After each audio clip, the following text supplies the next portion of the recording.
மகாராஷ்டிராவின் ஜெஜூரி மலையில் வீற்றிருக்கும் கண்டோபா சிவபெருமானின் உக்கிரமான மார்த்தாண்ட பைரவர் அவதாரம். மணி மற்றும் மல்லன் என்ற இரு அரக்கர்களின் கொடுமையை அழிப்பதே இந்த அவதாரத்தின் நோக்கம். இந்த போரில் கண்டோபாவுடன் இருக்கும் 4 நாய்கள் 4 வேதங்களின் வடிவமாக அவருக்கு துணை நின்றன.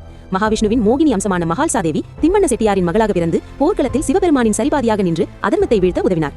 அரக்கன் மல்லன் அழியும் தருணத்தில் திருந்தியதால் அவனது பெயரையும் சேர்த்து இந்த சுவாமி மல்காரி என்று அழைக்கப்படுகிறார். கண்டோபாவின் கையில் இருக்கும் கட்காவால் பேராற்றலின் அடையாளம். இந்த தலத்தில் சிவபெருமான் குதிரை மீது அமர்ந்து வீரனாக காட்சி தருவது அவர் பக்தர்களை காக்க எப்போதும் தயாராக இருப்பதை குறிக்கிறது. கண்டோபா மற்றும் மகால்சாதேவியின் திருமணம் தேவர்களும் முனிவர்களும் போற்றும் ஒரு தெய்வீக திருக்கல்யாணமாக இன்றும் கொண்டாடப்படுகிறது.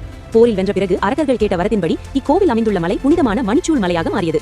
இன்றும் ஜெஜூரி கோட்டையில் எல்கோட் எல்கோட் ஜெய் மல்ஹார் என்ற முழக்கத்துடன் தங்கம் போன்ற மஞ்சள் பொடியை தூவி பக்தர்கள் கொண்டாடுகின்றனர். இந்த மஞ்சள் பொடி வெறும் வண்ணம் மட்டுமல்ல, அது கண்டோபாவின் தெய்வீக ஒளியையும் செழிப்பையும் குறிக்கும் அடையாளமாகும். ஜாதி மதங்களை கடந்து கோடிக்கணக்கான மக்களின் குலதெய்வமாக விளங்கும் கண்டோபாவின் இந்த வரலாறு சிவவிஷ்ணு இணைப்பின் மகத்துவத்தையும் தர்மத்தின் வெற்றியையும் பறைசாற்றுகிறது.